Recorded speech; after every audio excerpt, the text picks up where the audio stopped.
नमस्कार, आप देख रहे हैं निष्पक्ष न्यूज और मैं हूं शीतल राजपूत। संसद के शीतकालीन सत्र के दौरान आज भी तवांग के मामले को लेकर राज्यसभा में जबरदस्त हंगामा हुआ।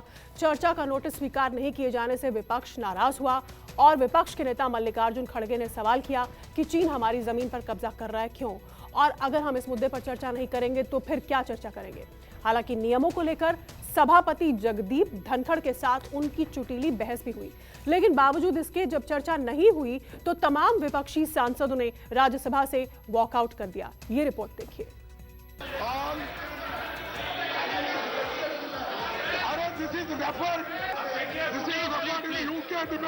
वो अतिक्रमण करके वहां पर पुल बनाए जा रहे हैं। भारत और चीन की सेना के बीच अरुणाचल प्रदेश के तवांग सेक्टर में हुई झड़प को लेकर राज्यसभा में फिर हंगामा हुआ। कांग्रेस समेत तमाम विपक्षी दलों ने भारत चीन बॉर्डर पर बने हालात को लेकर सदन में चर्चा की मांग उठाई, लेकिन सभापति जगदीप धनखड़ ने विपक्षी दलों के नोटिस को खारिज कर दिया।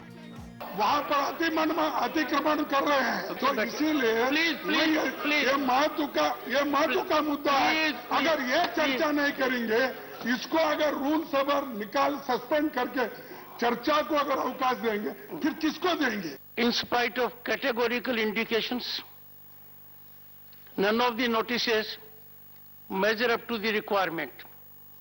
Honorable members, it is a painful duty for me that not only the rule is outraged, no attention whatsoever has been laid on the rule.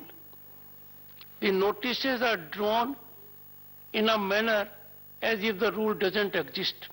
Congress के राज्यसभा सांसद प्रमोद तिवारी और रंजीत रंजन ने भारत चीन सीमा विवाद पर चर्चा के लिए राज्यसभा में नियम 267 के तहत सस्पेंशन ऑफ बिजनेस नोटिस दिया था, लेकिन सभापति जगदीप धनखड़ ने कहा कि इनमें से कोई भी नोटिस नियम के मुताबिक नहीं है।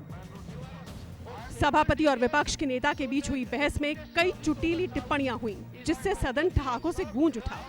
मैं हाथ उठा के थक गया, इसलिए एकदम उठ गया। बोलिए नहीं, ये मैं डिसेंसी दिखाना चाहता हूँ। मैं 5 मिनट से हाथ उठा रहा हूँ, उंगली उठा के आपका अटेंशन ड्रॉ करने के। सर, आप तो मुझे अंगुली पकड़कर रास्ता दिखा सकते हैं। आपका एक्सपीरियंस इतना ज्यादा है। वो साहब, वो एक्सपीरियंस यहाँ काम नहीं आ रहा। यही तो मैं कह रहा हूँ। क्यों? That is what I am saying. Khadge ji, use your experience of several decades so that reputation of this august house is not outraged. I know. Khadge ji, But sir, you rise to a level. to listen to us. Right, please. Then you reject. Articulate your points, sir. Sir. सभापति की इजाजत के बाद खड़गे ने अपनी बात तो रखी, लेकिन वो चीन के मुद्दे पर चर्चा नहीं कर सके। खड़गे ने रूल बुक की दलीलों को दरकिनार करते हुए सभापति के असीमित अधिकारों की दुहाई दी, लेकिन राज्यसभा में सदन के नेता और केंद्रीय मंत्री पीयूष गोयल ने आरोप लगाया कि कांग्रेस न सिर्फ निचले स्तर की राजनीति कर रही है, बल्कि सेना के मनोबल को तोड़ने का काम भी कर रही है।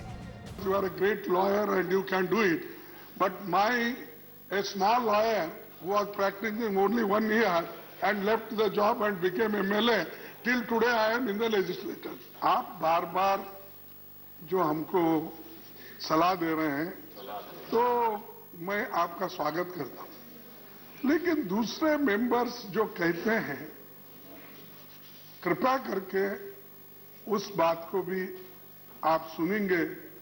मैं आशा करता हूं कि भाई सभी रूल, अगर रूल में भी नहीं है तो आपको ये पावर है, मर्द को औरत बना सकते हो और औरत को मर्द बना सकते हो। जब गंभीर विषयों पे इनके समय चर्चा नहीं हुई, जो डेप्यूटी चेयरमैन साहब ने खुद सदन पे कहा, लेकिन माननीय अध्यक्ष महोदय, ये भी सच्चाई है कि आज से कई वर्ष पहले 2012 में इन्हीं की पार्टी के जो मंत्री थे ई अहमद, उन्होंने सदन में कहा, Make your point. China continues to be in illegal occupation of 38,000 square kilometers in the Indian state of Jammu and Kashmir. 2012 का इन्हीं के मंत्री का ये वक्तव्य हाउस में। संसद में विपक्ष की मांग पर चर्चा होगी या नहीं, इसका इशारा सत्र शुरू होने से पहले ही मिल चुका था। केंद्रीय मंत्री अनुराग ठाकुर ने एक बार फिर कांग्रेस को राजीव गांधी फाउंडेशन को लेकर घेरा। चीन से मिली फंडिंग पर सवाल उठाया और कांग्रेस इसमें उलझ गई। फंडिंग पर सफाई में तवांग भूल गई। आज राहुल जी अगर चीन की बात करते हैं तो अपने आप में बहुत सारे सवाल खड़े हो जाते हैं कि राजीव गांधी फाउंडेशन में पैसा क्यों आया, कहां से आया, चीन दूतावास ने क्यों दिया। राहुल जी को भारतीय सेना से ज़्यादा चीन की क्षमता पर विश्वास है। ये पहली बार नहीं है और इससे सवाल स्वयं कांग्रेस पार्टी और राहुल गांधी पर खड़े होते हैं। पैसे राजीव गांधी फाउंडेशन ने लिए, सार्वजनिक पटल पर है ये बात। जमीन मोदी जी दे रहे हैं चीन को, ये कैसा सौदा है।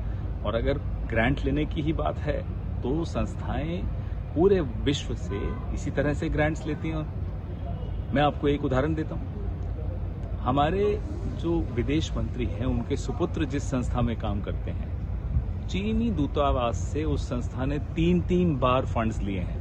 हमने तो कोई आरोप नहीं लगाया, क्योंकि इसी तरह से फंड रेजिंग की जाती है। जो चीन हमारा दुश्मन देश है, हमारे देश के अंदर घुसपैठ कर रहा है, उसको आप तोप खरीदने के लिए, मिसाइल खरीदने के लिए, हथियार खरीदने के लिए व्यापार दे रहे हो, पैसा दे रहे हो। क्या इन मुद्दों पर सदन में जवाब नहीं देना चाहिए मोदी जी को? क्या इस गंभीर विषय पर सदन में चर्चा नहीं होनी चाहिए? कांग्रेस ने लोकसभा में भी तवांग पर चर्चा के लिए कार्य स्थगन प्रस्ताव का नोटिस दिया था। हालांकि तवांग पर चर्चा की मांग तो पूरी नहीं हुई, लेकिन कश्मीरी पंडितों के मुद्दे पर कांग्रेस ने सरकार को घेरा। विपक्ष के नेता अधीर रंजन चौधरी ने दावा किया कि आतंकी कश्मीरी पंडितों की लिस्ट तैयार कर रहे हैं और दहशत की वजह से कश्मीरी पंडित घाटी छोड़कर भाग रहे हैं।